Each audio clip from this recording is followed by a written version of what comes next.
Hello. Hi, Eric. It's Stephanie.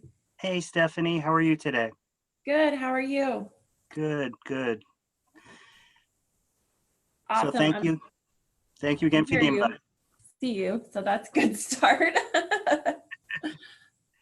Actually, you know what? I'm going to move something in the background here. Okay.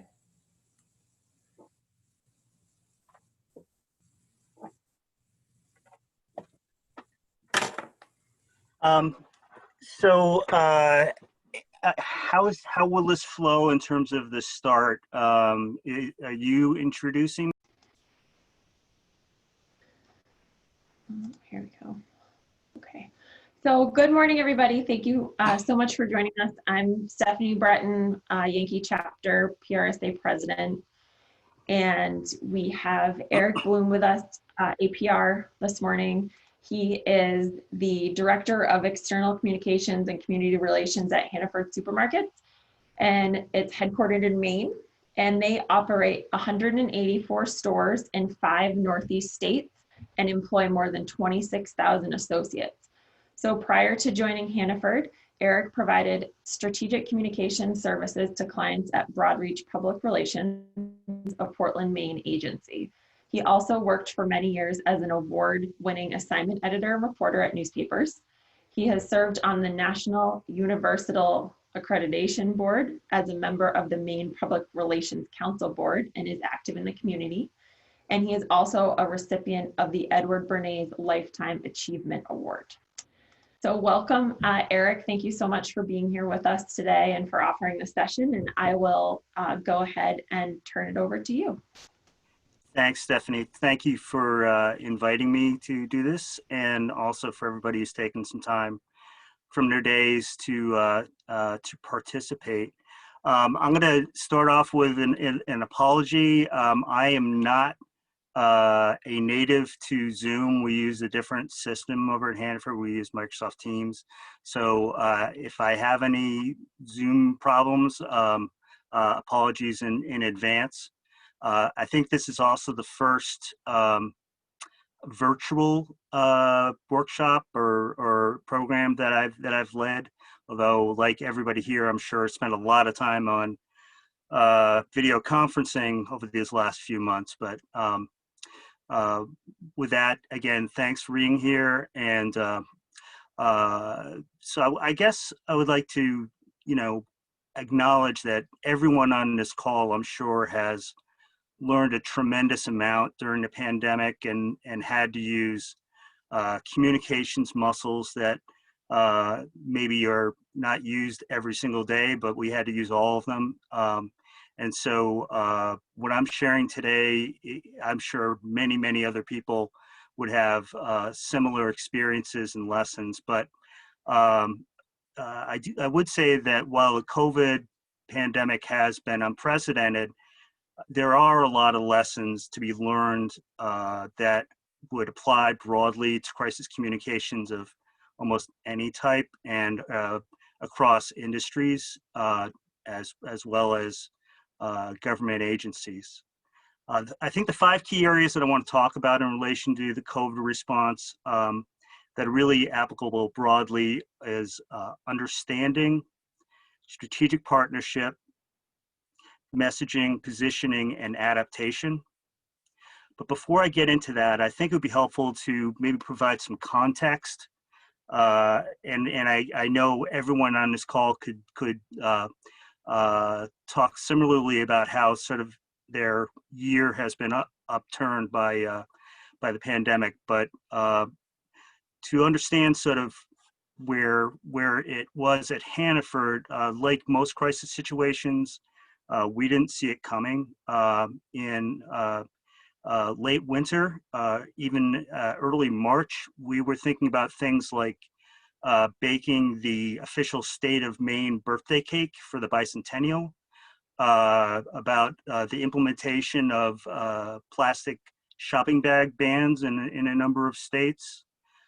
We were very excited that one of our associates won the national best bagger competition. and was very excited. And one of the charitable initiatives we had going was to set up food pantries in schools across the Northeast. And so those were the kinds of things we were thinking about. And very quickly, the bicentennial activities were canceled. Schools closed down. Associates were thinking more about masks and personal protective equipment than about bagging per se. And states like Maine actually banned the use of reusable bags, and really it turned on a dime from no plastic bags to pretty much all plastic bags. So things really got upended for us and for lots of other folks I know. I remember the very first discussion we had about COVID. I think it was when the first cases were appearing in Seattle, if we can think back to that. And my pearl of wisdom at that time was we were talking about whether to make a COVID hand washing sign. And my pearl of wisdom was, well, we really should make it generic because we'll want to reuse it for the flu season. And of course, within a matter of weeks after the pandemic really hit us, the store was just a sea of signage, all COVID specific, and to the point where we really had to figure out how to reduce the number of COVID related signs in the store so as to not overload folks. I think it was mid-March when I get a phone call from a reporter in New Hampshire who said, hey, a specific store, I don't remember which store, is low on toilet paper. I was incredulous. We don't run out of toilet paper. That's just not something that happens. And even like during blizzards and other situations. But sure enough, within weeks, we had people actually showing up at stores before they opened so as to greet tractor trailer trucks that were delivering toilet paper. I think we all know that at least in the retail sector, it became almost iconic as it relates to the pandemic and the panic buying that really went on in the beginning. For us, it was like having a run up to a blizzard every day for weeks and weeks. We are able to recover quickly from storm events because the system is built pretty robustly. But like all retailers, we really had challenges stocking the shelves as quickly as people were purchasing things, and stuff that you wouldn't have thought of necessarily. There was early on difficulty in keeping rubbing alcohol and aloe vera on the shelf because people were making homemade hand sanitizer. Frozen Brussels sprouts, who knows why? Big, biggest increase item at one point. And then things like soup in the summertime. The demands, types of products changed. So the business was really working hard to keep up with that. And COVID really became quickly a 7-day-a-week total focus for certainly my job, but really the whole operation. We didn't have many days off at all, actually none for a couple of months. And early on, we were getting as many as 40 inbound media calls a day because we were one of the few businesses that was still open, and people were really thinking about the grocery business quite a bit. Our social media exploded. The customer service line was flooded. Stores needed support in how to communicate around changing services, things like discontinuing the salad bar and closing the deli counter, and of course everything around safety. And all of this was happening, as we all know, in the context of a society where people were becoming ill and dying, businesses were closing, personal relationships would be changed by social distancing, people were losing their jobs, and fear was really rampant, which is what caused that panic buying in the first place. In that context, the most fundamental and foundational thing that I think an organization needs to do is understand. They need to create situational awareness of what is happening, because before you can't really do anything before you understand what the circumstances are. And for us, a key source of information is our store leadership. What are they seeing and hearing every day in the stores? We always monitor news media, but in the COVID situation, we actually broadened that out greatly. We not only focused on our regular media channels, but really looked at what the industry nationwide was doing, government activity, sort of how society was reacting, medical information. We really needed to create new nets for capturing that kind of information. And other key sources for us, we made a decision early on that we were going to rely on the CDC guidance, and so we had to keep close with what that was doing. We were having gubernatorial executive orders changing sometimes as much as twice a day, so we were trying to keep up with that, and of course there was municipal action as well. So there was a lot to intake in terms of information. And I would advise that in any crisis situation, that has to be step number one, is to really understand what is going on.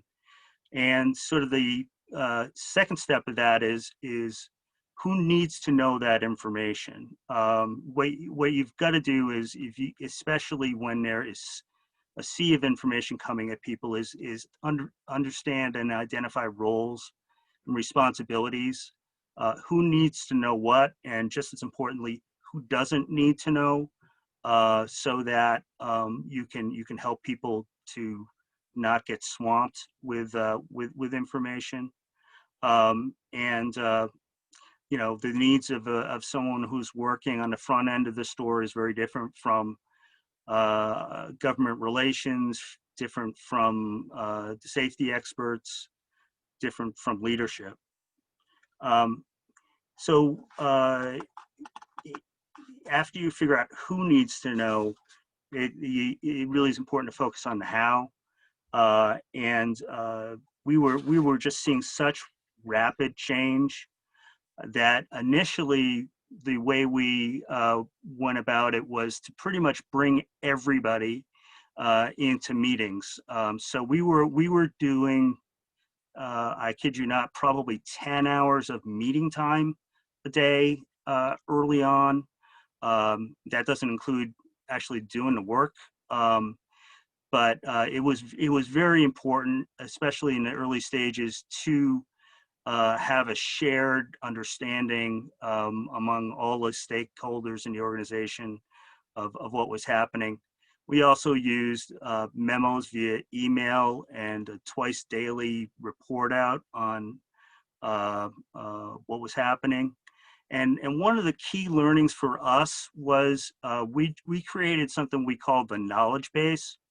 And this was just a constantly evolving spreadsheet, really, with all the different elements of what was happening by geography, by whether it was talking about store hours that were again changing rapidly, services, just a central source of information so that anybody who was in need of drawing on that, whether it was for copy for a website, social media postings,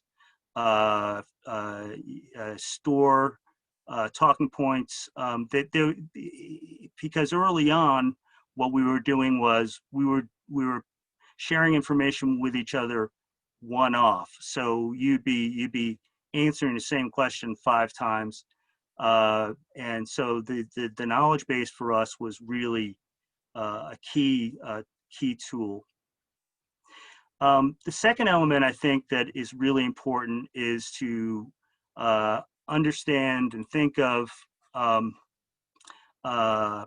the PR function as being a strategic partner with the business rather than a function of the business.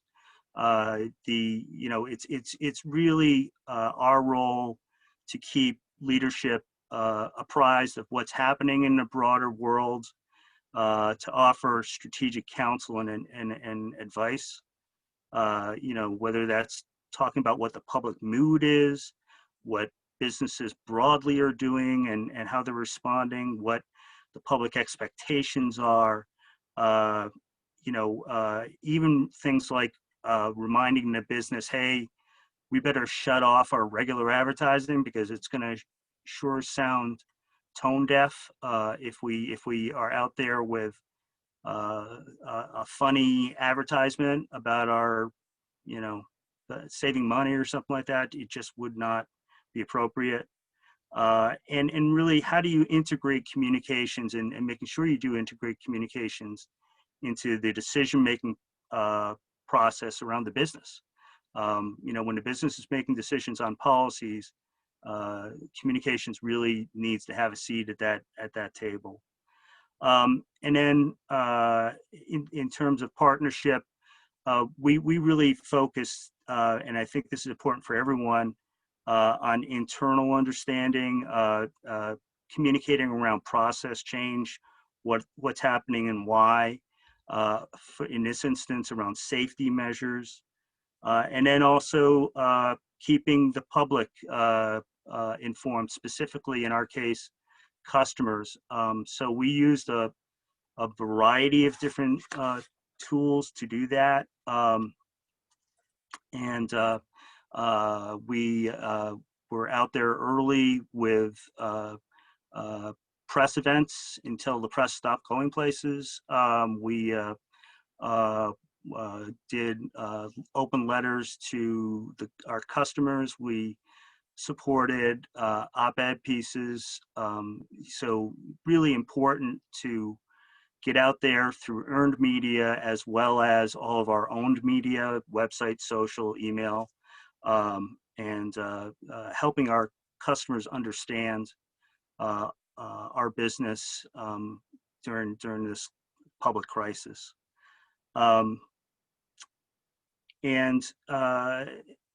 Because of the volume, but I think it's also really good practice in general, is we tried to anticipate lines of questioning, storylines, so that we could prepare statements in advance as much as possible and be immediately responsive, and also, frankly, to cut down on the volume of work that we had. Instead of calling back and having conversations with 35 reporters, how can we consolidate that message and get it out there proactively as much as possible. And in terms of messaging, I think that's the third area that is key. Is again, I know I'm telling you something you already know, but you really do need to consider all audiences, both internal and external, and how they're going to interpret information. You have to have a 360-degree perspective.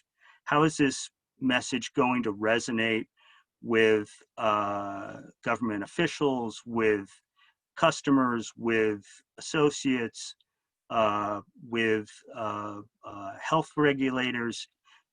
You have to think, put on everyone else's shoes before you finalize a message so that you understand, and that goes as well for tone as well as the actual information that's being provided.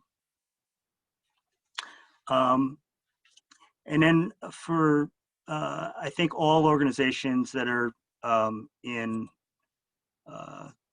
a crisis situation is, if you'll bear with me here, yeah, is really to position yourself, and one of the key ways to do that is to demonstrate that you do have an understanding of the situation and what's going on, and you're acting to respond. You need to be humble and express that you're not perfect, but absolutely position your organization as being empathetic, confident, and that you're still continuing to learn and grow. And so for us, one of the ways that we did that was that we created a very intentional cadence of earned media storylines. The first and one of the most important ones is, as I mentioned, we were out there very early and frankly repeatedly around safety measures. We were doing an awful lot to keep people safe, and it was important to our customers in our communities that we were out there talking about what we were doing and how that was evolving.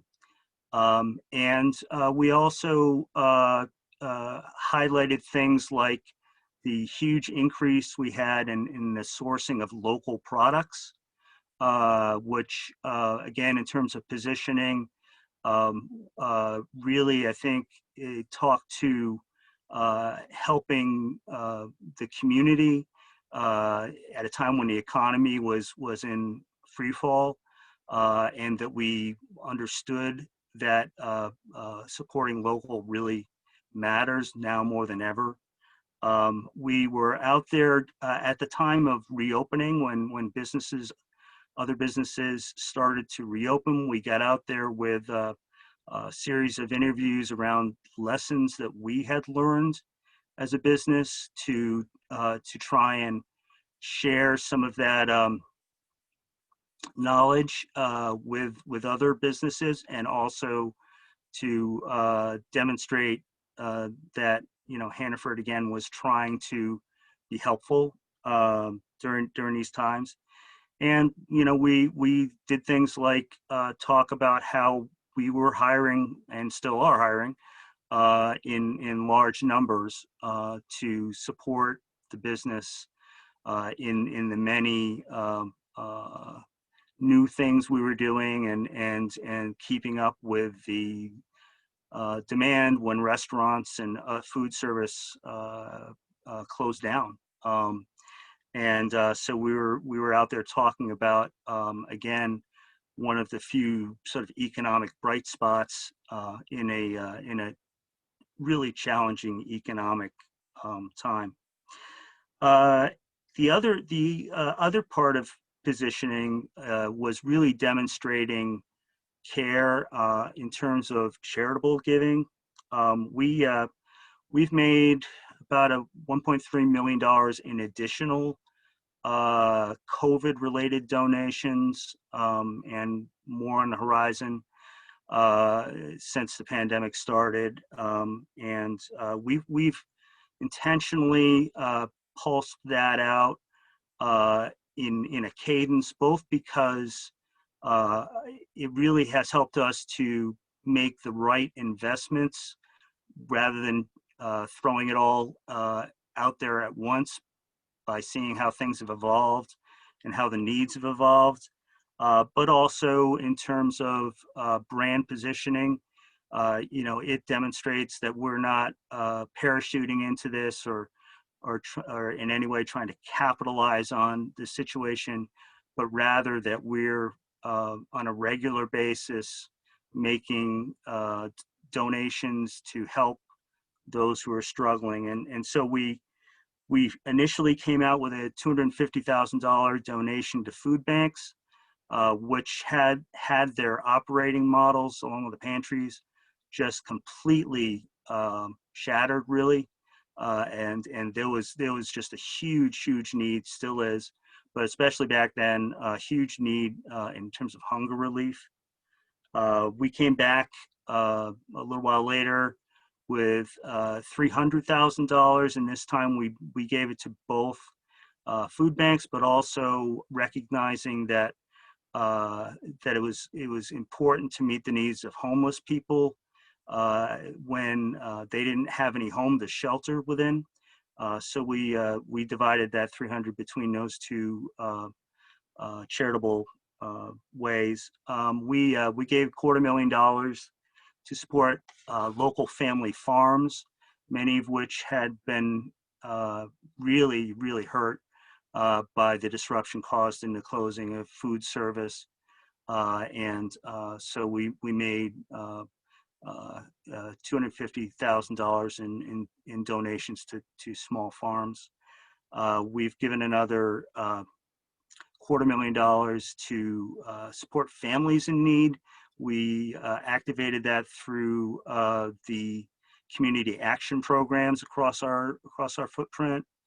We've also been involved in a number of initiatives supporting the restaurant industry.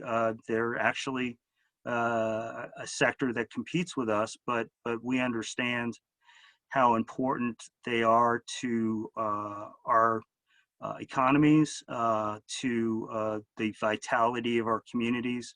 So we're involved in a couple of substantial initiatives.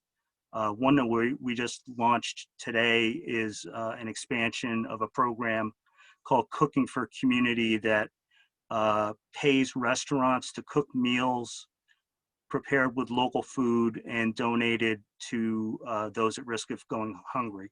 So those are the kinds of things we've done, and our goal was to both be authentically helpful to the community at a time of need, but also to be understood as a brand, as a company, as getting it and contributing where we can. And I think the last area during a public crisis like this really is crucial to let go of ways of doing things, adapt to the circumstances, don't try and play off the same playbook. I think maybe the best example of that is that we occasionally have new store openings, a few a year probably, and we make a big deal of those. We do a lot of fun activities. We anticipate huge long lines of people at the store. Sometimes, goes on for blocks and blocks and blocks. We do earn media around it. We make it a big deal because opening a store is a big deal for a lot of communities, and certainly important for us. With COVID, we actually were trying to come up with ways to almost discourage people from coming. Certainly discourage them from coming all at once, because we know how important the social distancing. So it was almost like a stealth store openings where we opened earlier than the anticipated opening time. Certainly, we're not out there with proactive earned media,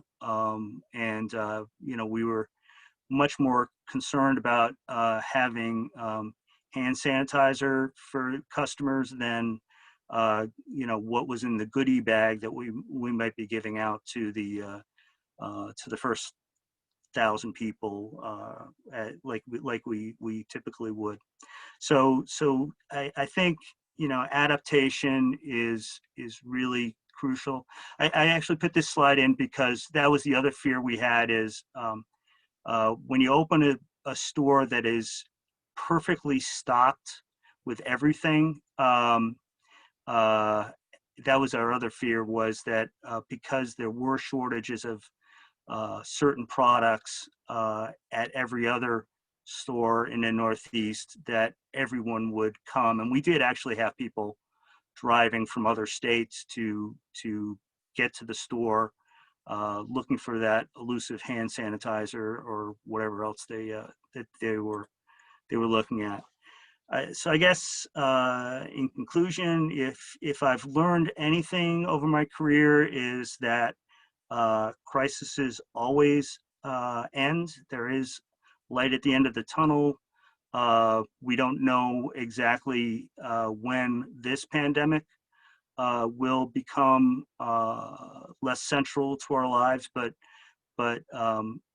when you're in the midst of difficult circumstances, always remember that that this too shall pass, and we'll get to the other end. So with that, thank you very much, and I welcome any questions the group might have, or any thoughts. Thank you, Eric. I feel for you with all the media inquiries. I'm sure you were getting overwhelmed at certain points. We did have one question from Seth pop up in the chat box, and that was, he's asking about your internal communication. So I don't know if you could speak to that a little bit. How did you keep up employee morale in the early days, maybe when the pandemic first hit? Did you compensate them financially? How did you make them feel safe and motivate them to come to work? Because I'm sure it was a pretty scary time for some people. Yeah, absolutely. And so I think first and foremost, safety was our number one consideration.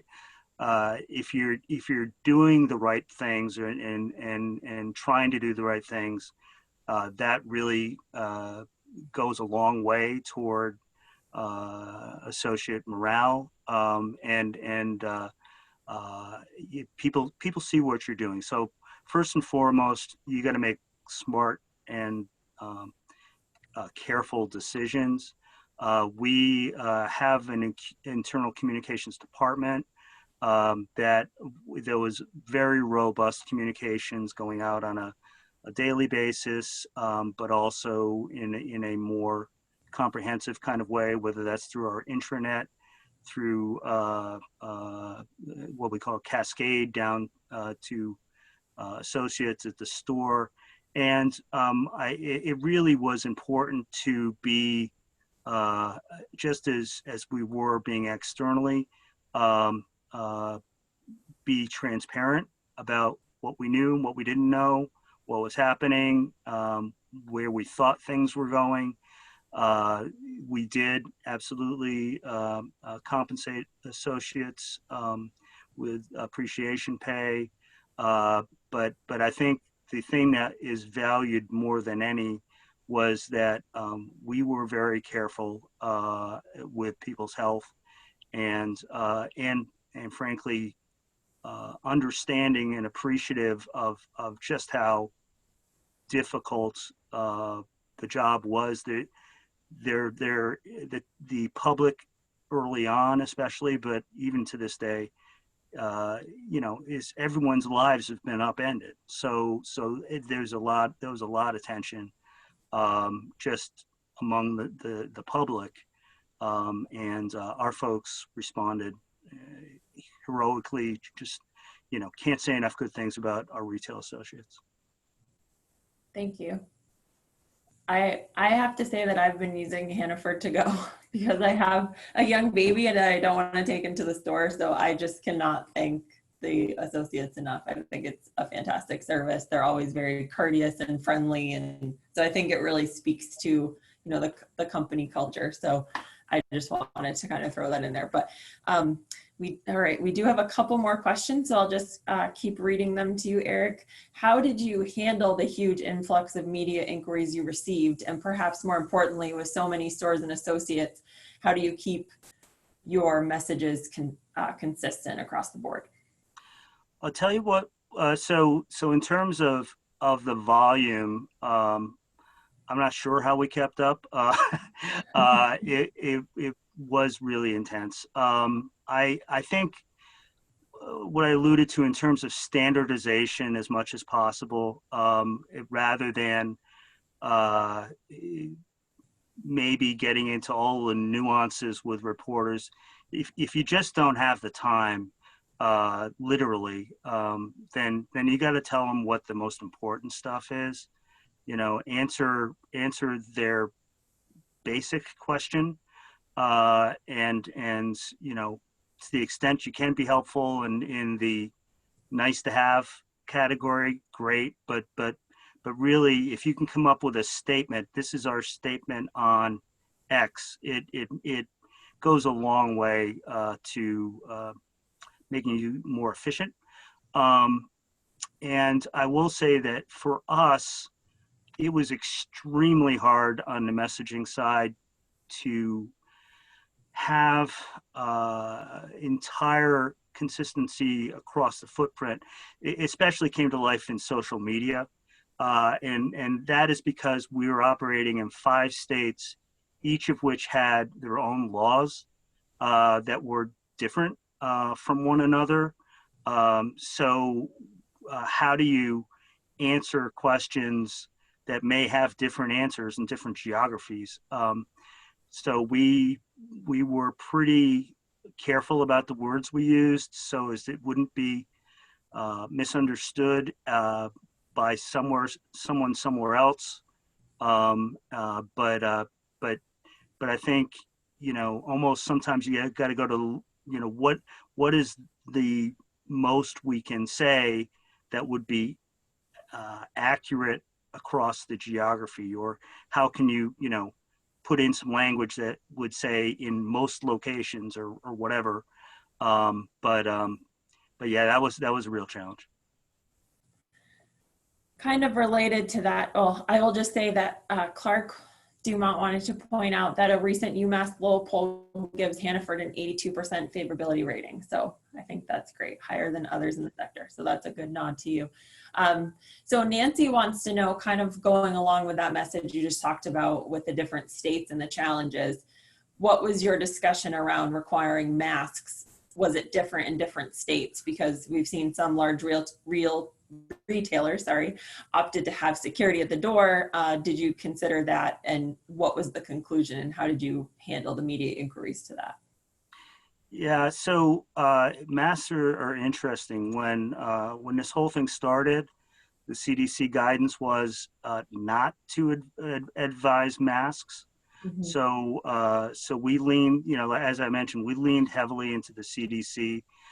So early on, you know, and until it changed its guidance, that was not a priority for us. Uh, then when its guidance did change, we changed. Um, uh, and there are different flavors of laws and whatnot, but we had our folks wearing masks immediately after the CDC changed. I will tell you that that was not easy because we don't have that many masks on hand. So there was some really Herculean efforts uh, within the business to find sources, and we were able to do that. We do require masks in our stores, and have done a variety of things, including we give out free masks at all of our stores to anyone who needs one. And you know, very prominent signage. We've taken out newspaper ads, a variety of other things. But you know, we do need the public's help in and making the right choice on that.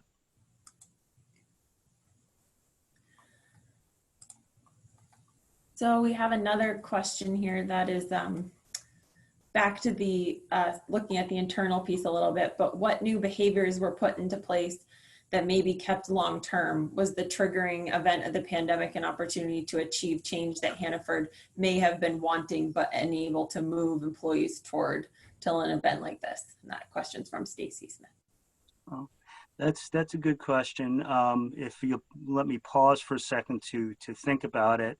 I mean, so behaviors and standard ways of doing things are completely different now than they were.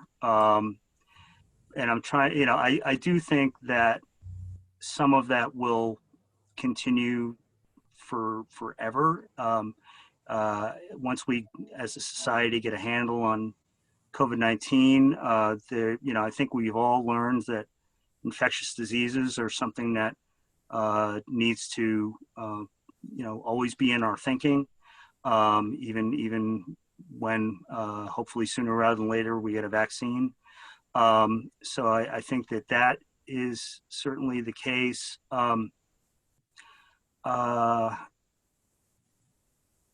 You know, again, I can think of a million ways our practices have changed, but I'm not really thinking of anything off the top of my head that, you know, boy, we've always wanted to do this, and with our associates, and now this is allowing us to do that. Yeah, I'm sorry, I'm not. I would, you know, certainly things have changed. You know, e-commerce has been accelerated.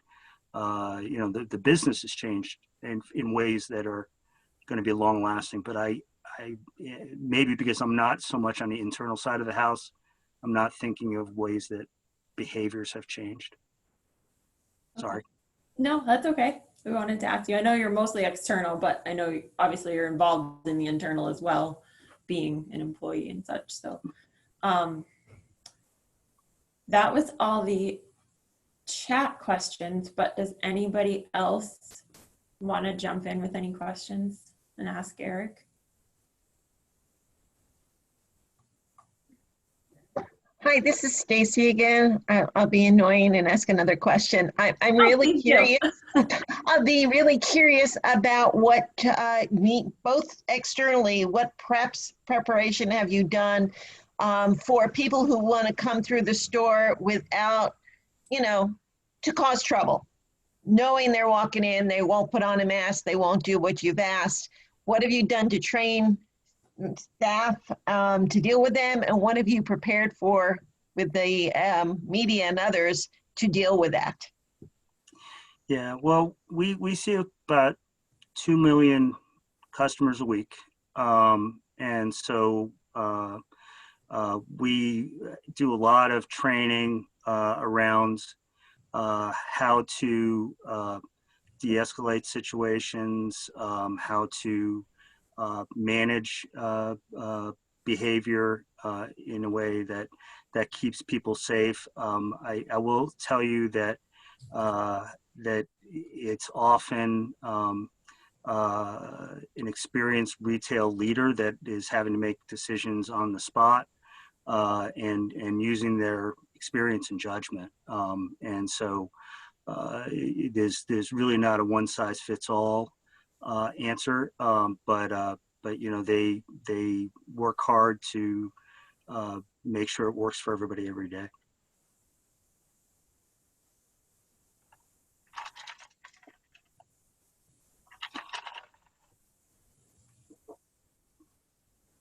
Does anybody else have any questions for Eric?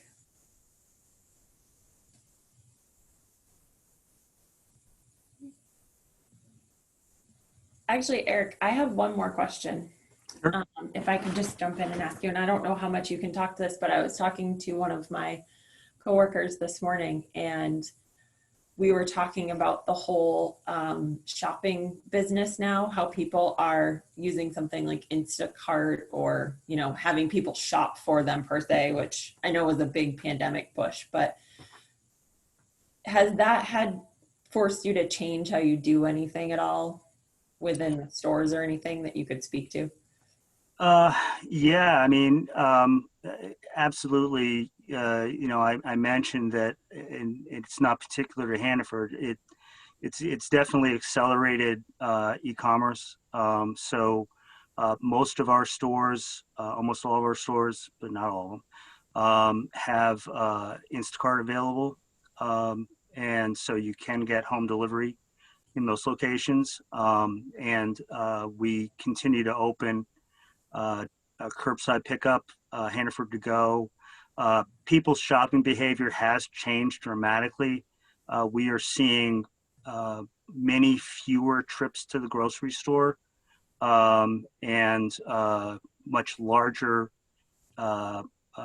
purchases. People want to stock up rather than make 3 or 4 shops in a week.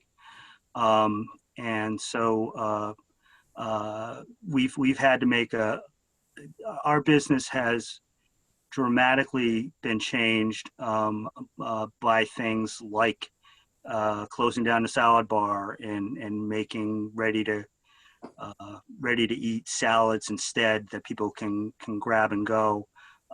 There've been, and behind that is all kinds of process change about how you do things and how you merchandise things.